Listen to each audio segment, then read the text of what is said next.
Vurulmuşum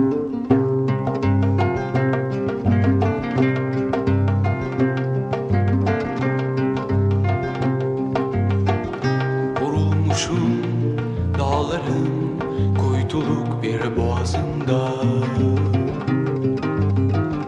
Vurulmuşum dağların kuytuluk bir boğazında. Vakitlerden bir sabah namazında. Vurulmuşum yatarım kanlı upuzun.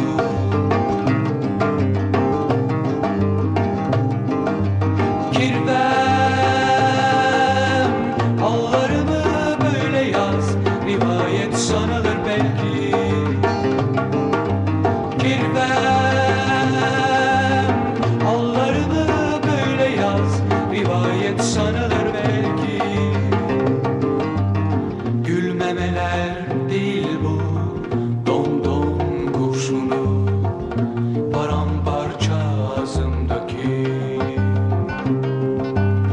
Gülmemeler değil bu, dom dom kurşunu paramparça ağzımdaki.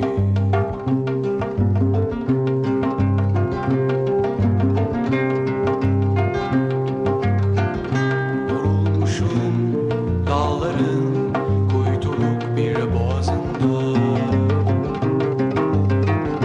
Vurulmuşum düşün gecelerden de kara. Canım alırlar ecelsiz, sığdıramam kitaplara. Vurulmuşum düşün gecelerden de kara.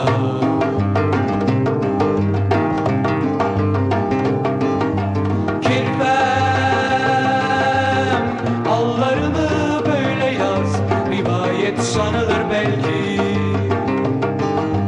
Kirvem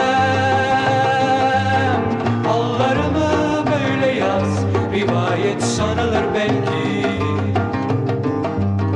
Gülmemeler değil bu, dom dom kurşunu